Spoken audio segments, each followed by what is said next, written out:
What is up, folks? Jeremy Brand here. We got another video for your viewing pleasure. Before we get into it, I want to make sure you like, subscribe, hit that notification bell to let you guys know when I have new videos coming out. As I always say, Monday, Wednesday, Fridays, I try to put videos out, whether it's me solo. Today, I got a few guys from MMASucka joining the crew, and we're going to have some fun here. These guys don't know what they're getting themselves into, but I hope it rolls along just fine. So please welcome Chris DeSantiago, Antwyn Jackson. Thanks for joining me today, guys.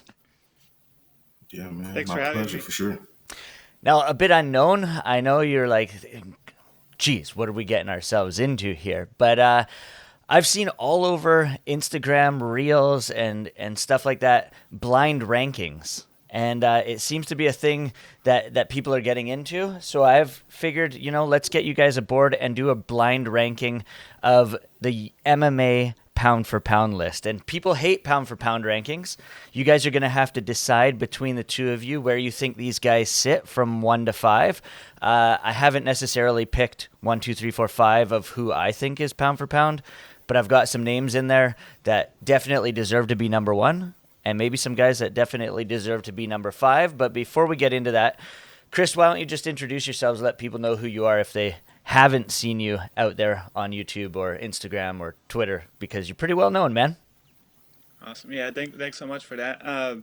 Yeah, my name's Christopher DeSantiago. I've been an MMA journalist for the last 4 years. I started back in high school. My senior year of high school, I started doing it. I work for MMASucka, as you may already know, Sports Illustrated, MiddleEasy.com, founder of MMA Islands. I love the sport, and I love covering all of the fighters inside of it. And yeah, that's my story. Antwyn Jackson, same goes for you, man. The floor is yours. Yeah, so as he said, Antwyn Jackson with MMA Sucker, along with Making the Walk MMA on YouTube. I've been writing and in the space for, oh man, I don't know. It's been a while. I'll just say that. Writing in various spots. And yeah, on Twitter, on Instagram, all those things.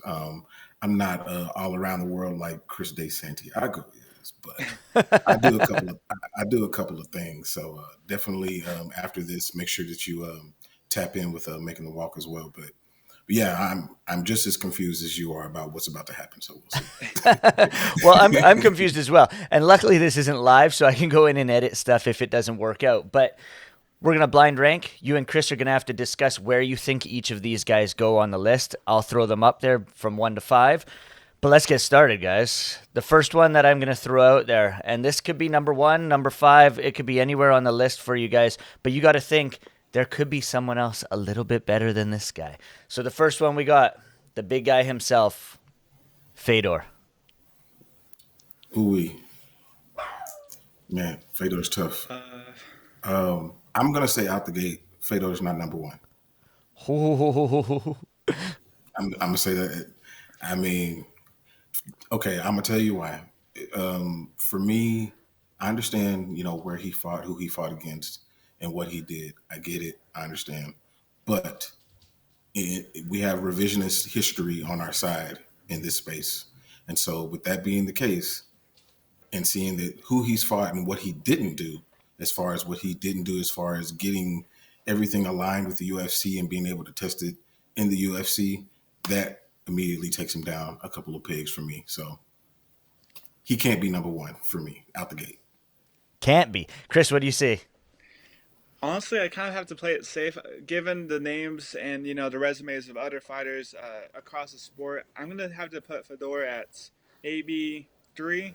I would say I think that's kind of safe because I mean, if you have a John Jones or George St. Pierre, they rank higher than Fedor, ever would. But yeah, I think three is a safe bet.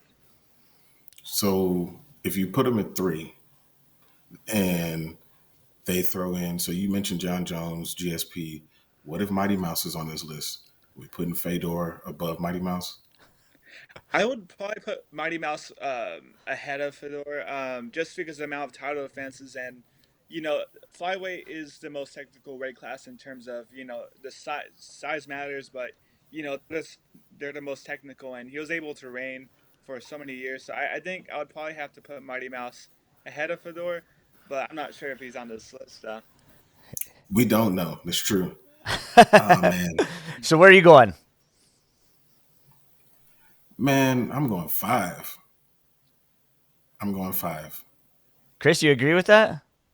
For Fedor, Yeah. You let guys got I'm to gonna put agree, five guys, four. because it's between the What two if of you. Four. Spider is on this list? What is Anderson? What if That's Anderson Silva's true. on this list? Yeah, But then let's do again, five. he Let's do might throw a five. I think. curveball and put something goofy on his list. I don't know, but All right, I you guys are mean, going five? I'm saying five. All Yeah, righty. let's do five. There we go. Fedor is locked in at five. All right, next up. You guys mentioned him. Let's go. GSP. Okay. So now the real stuff happens. Okay. GSP can go for me. It's either one, two, or three. And I guess it depends on who you are, where you're from. Because if you're Canadian and you're watching this, he might slide right into that number one. But I'm gonna say I'm gonna say two. And I don't really. It could be two or three for me, but Yeah, I'm gonna say two just to be safe. yeah. I mean, I would have to agree with you on that one. I feel like the only person that really ranks higher than GSP is John Jones, and obviously he has some asterisks with the drug testing and whatnot. But Hmm. I feel like if you compare their resumes, I feel like John Jones's body of work in the light heavyweight division, as well as heavyweight. I mean, they're both double champs. I feel like the names that he was able to beat kind of outranks GSP's resume of what he did in the welterweight division. So I would probably have to put GSP at number two. All right, we're going two for GSP. Let's throw him right in there. Wow, it locked up there at two.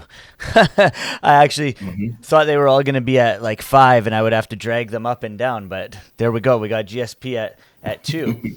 All right. You mentioned him. You've mentioned these names. So let's throw one out there that you mentioned a few minutes ago. We got Anderson the Spider Silva. I knew he was coming.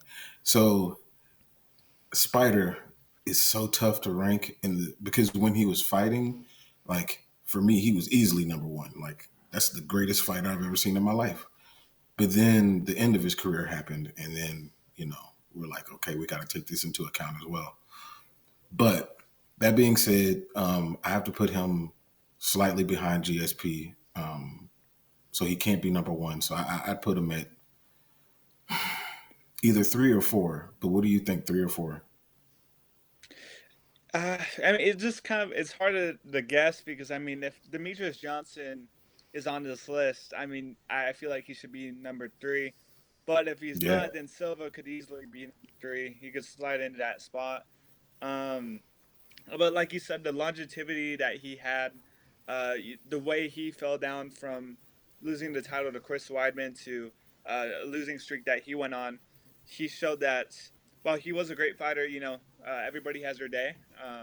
I feel Hmm. like Anderson probably fits in right around three or four. I would probably have to go four just because of, you know, Yeah. we might have a Mighty Mouse on there. Yep. Four. Lock it in. You guys are agreeing with four. All right. We will move him down into that fourth spot. Lock it up. All right. You mentioned him then. We got DJ.